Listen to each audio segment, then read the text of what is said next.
अस्सलामुअलैकुम, बोल न्यूज़ में खुशामदीद। मैं हूँ शर्जील अरशद और मैं हूँ महरुख शहरियार। बुलेटिन का आगाज़ करेंगे बड़ी खबर के साथ। सानह 9 मई के 19 मुजरिमान की सज़ाओं में मुआफ़ी का ऐलान कर दिया गया है। आपको बताएं कि सानह 9 मई की सज़ाओं पर अमल दरामद के दौरान मुजरिमान ने रहम और मुआफ़ी की पटिशन्स दायर की थी। मजमूई तौर पर 67 मुजरिमान ने रहम की पटिशन्स दायर की गई। दीगर रहम की पटिशन्स पर अमल दरामद मुकर्रर मुद्दत में कानून के मुताबिक किया जाएगा।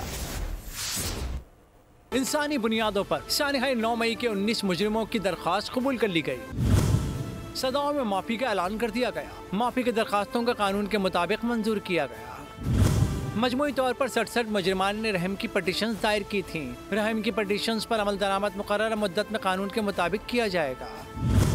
ISPR के मुताबिक मुजरिमान को ज़ाब्ते की कार्रवाई के बाद रिहा किया जा रहा है। सजाओं की माफ़ी मुनसिफाना कानूनी अमल इंसाफ की मजबूती का सबूत है। माफ़ी पाने वाले अफराद में गेट FC कैंट पिशावर हमले में मुलविस मोहम्मद अयाज, जिना हाउस हमले में मुलविस मोहम्मद बिलाल, रहवाली गेट गुजरावाला हमले में मुलविस मुनीब अहमद, फैसलाबाद ISI ऑफिस हमले में मुलविस मोहम्मद अली शामिल हैं। इसके अलावा बन्नू कैंट हमले में मुलविस समीउल्लाह, हेडक्वार्टर दीर स्काउट तेमरगरा हमले में मुलविस मोहम्मद सुलेमान, पंजाब रेजिमेंटल सेंटर मर्दान हमले में मुलविस सईद आलम, ISI ऑफिस फैसलाबाद हमले में मुलविस लईक अहमद को भी माफ़ी दे दी गई। दीगर माफ़ी पाने वालों में अशर, हमदा शरीफ, अमजद अली, मोहम्मद नवाज, मोहम्मद अहमद, सुफियान इदरीस, यासिर नवाज, जाहिद खान, मोहम्मद सलमान और मोहम्मद वकास शामिल हैं। बहुत बड़ा फैसला किया गया है। आज रिपोर्ट आपने बाकायदा तौर पर मुलाहिजा की है। इस हवाले से बात करेंगे। हाफिज़ एहसान साहब हमें ज्वाइन कर चुके हैं, माहिर कानून, और इसके अलावा major general retired Tariq Rashid Khan भी हमारे साथ ही मौजूद है, उनसे भी बात करेंगे। हाफिज़ साहब, बहुत शुक्रिया वक्त देने के लिए। पहले आपकी जानिब आना चाहूँगी, आज ये बड़ा अहम फैसला लिया गया है, ये जिस तरह से माफ़ी का ऐलान किया गया है, इससे पहले भी हमने इस तरह की कई मिसालें देखी हैं। आज के मामले पर क्या कहेंगे?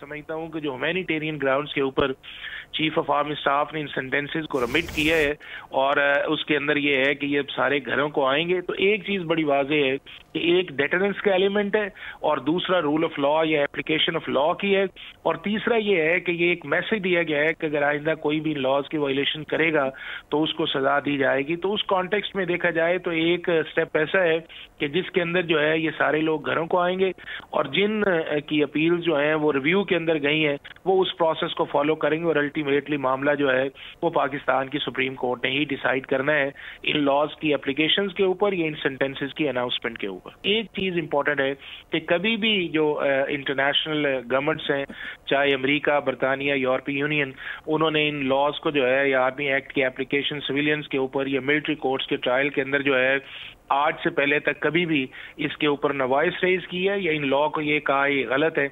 इवन ICJ के अंदर जब बुशन का मैटर भी गया तो वहां के ऊपर भी पाकिस्तान के हमारे साथ ही रहेगा। Major general retired Tariq Rashid साहब भी हमें ज्वाइन कर चुके हैं। सर, बहुत शुक्रिया आपकी कीमती वक्त का। बताइएगा, आर्मी चीफ की जानिब से सानह 9 मई के 19 मुजरिमान की सजाओं में माफ़ी का ऐलान किया गया है, क्या कहेंगे?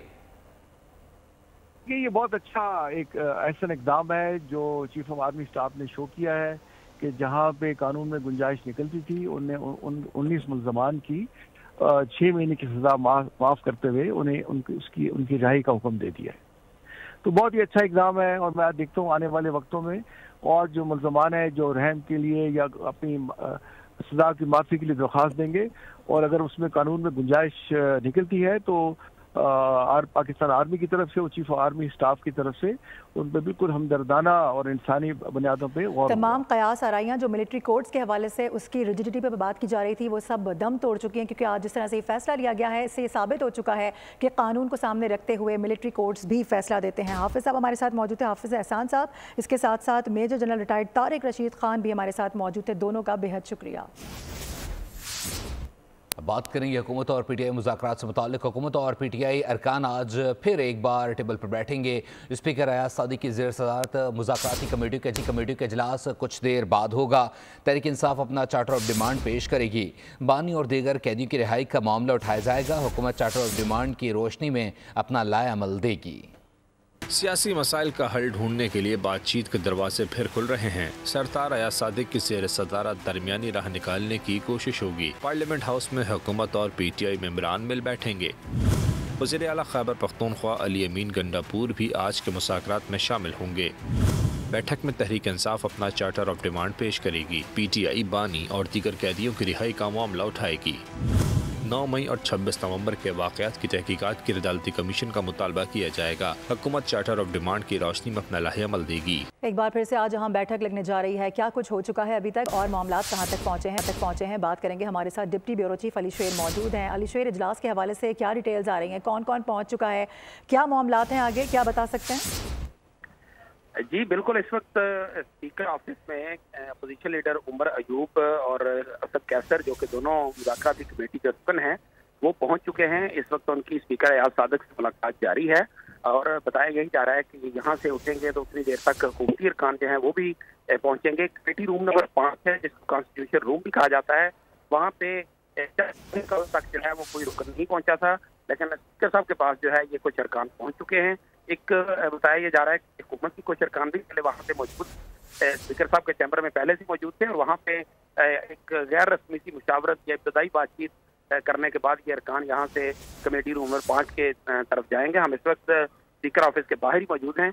जो ही निकलते हैं तो उसके बाद देखते हैं कि इनसे क्या बातचीत होती है। जो कोर मेंबर्स हैं वो यहाँ पर पहुँच चुके हैं। इस हवाले से आगाह करने के लिए बहुत शुक्रिया, आपसे मजीद भी जानते रहेंगे। वफाकी वज़ीर मनसूबाबंदी एहसन इकबाल ने कहा है कि PTI के दोस्त खुले दिल से मुज़ाकरात करें।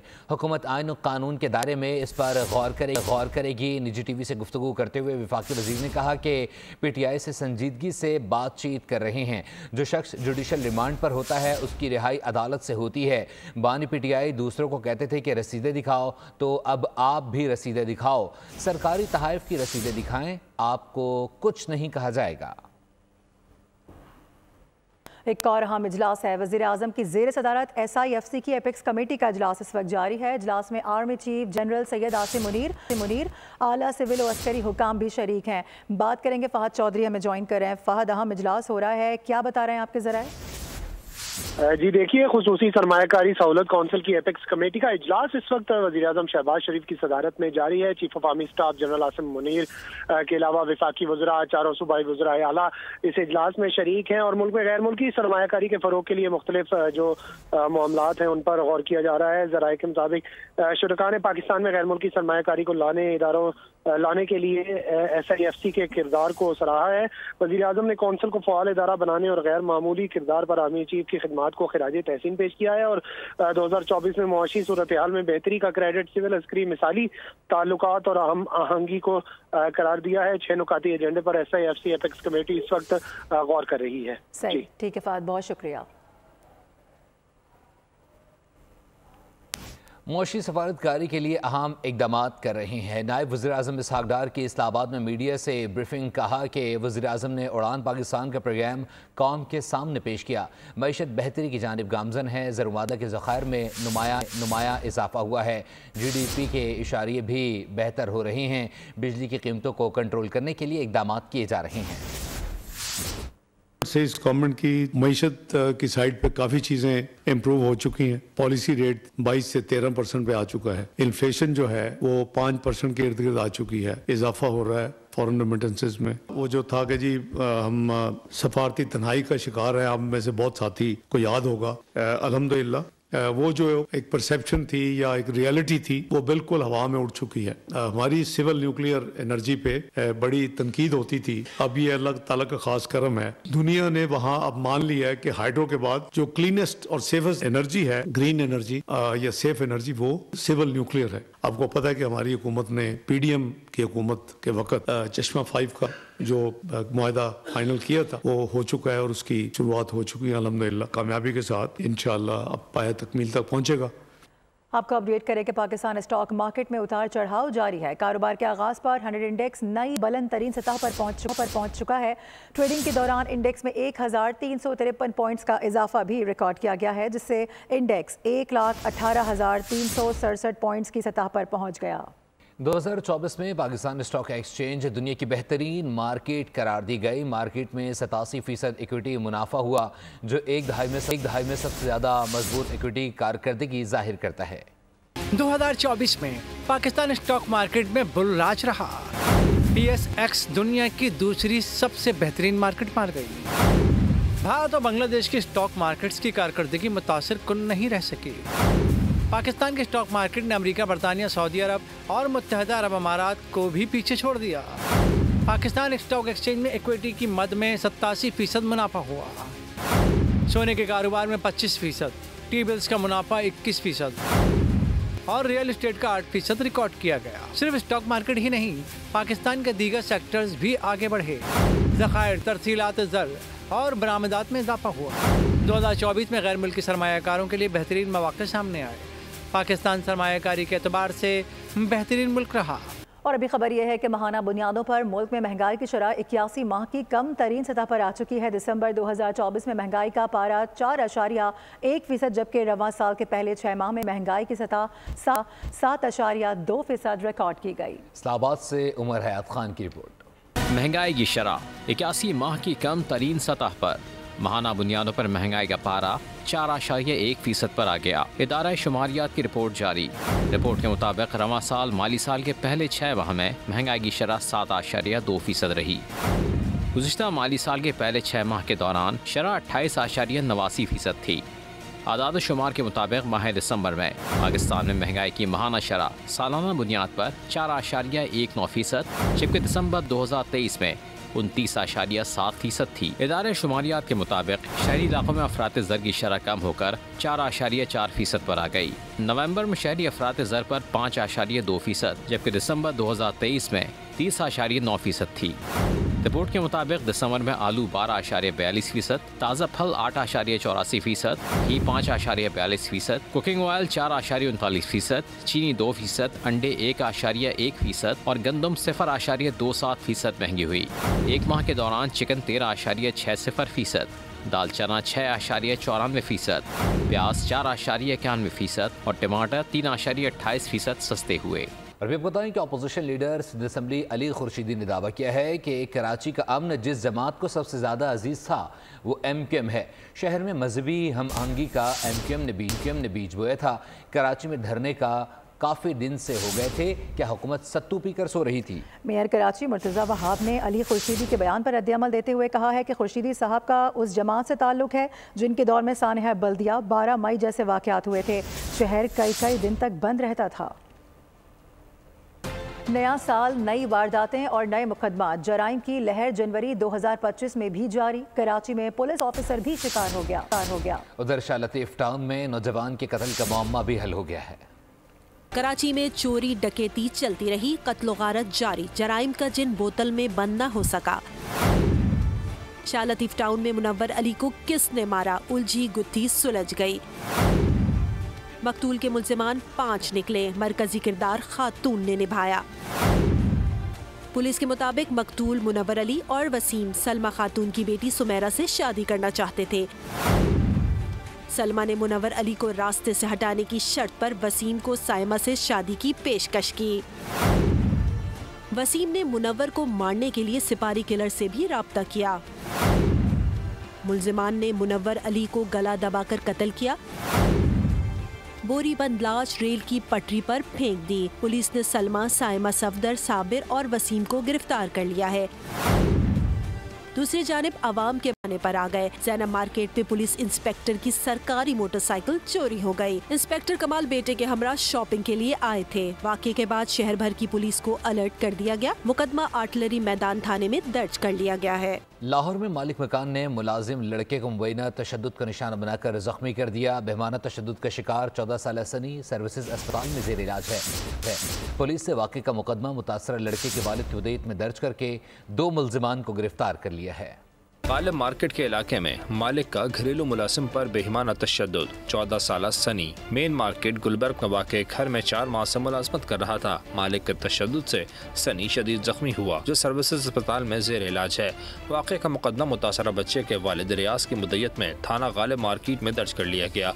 पुलिस ने 2 मुल्जिमान जावेद और आतिफ को गिरफ्तार कर लिया। SP मॉडल टाउन इखलाकुल्लाह तारण ने जाए बकवा और सर्विसेज अस्पताल का दौरा किया। SP मॉडल टाउन के मुताबिक वाक़े में मुलव्विस दीगर मुल्जिमान की CCTV कैमरों और दीगर ज़राए से तलाश जारी है।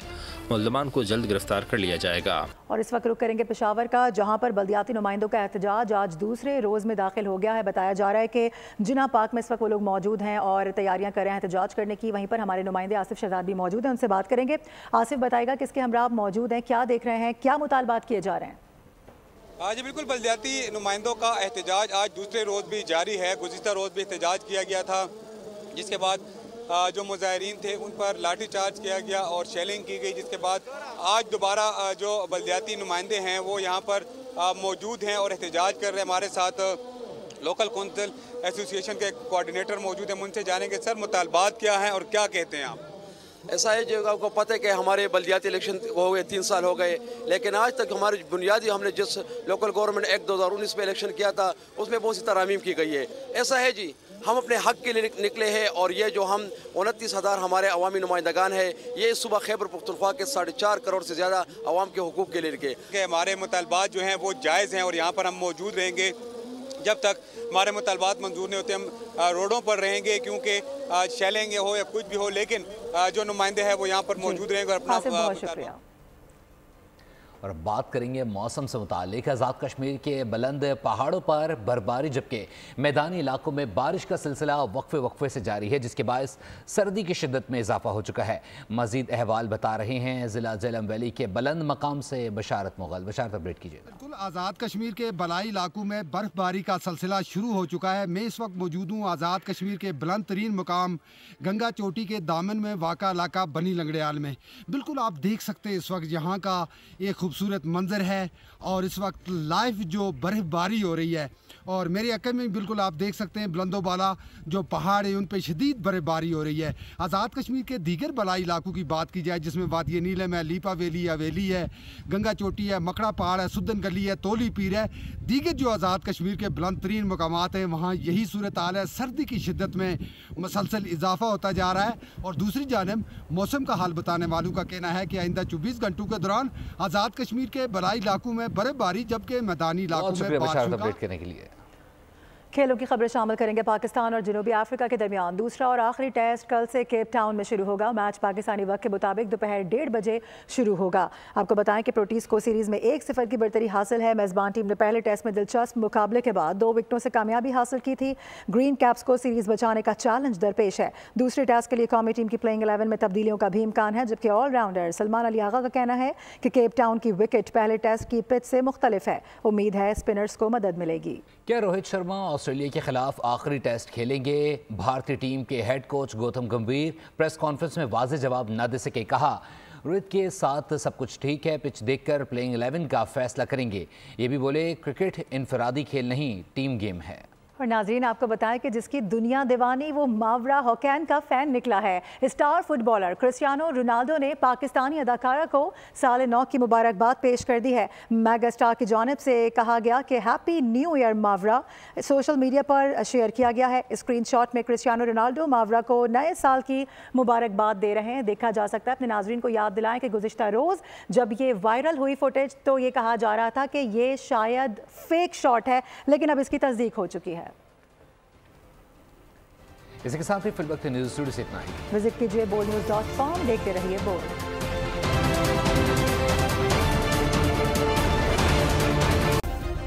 सब्सक्राइब करें और बेल दबाएं ताकि कोई खबर रह न जाए।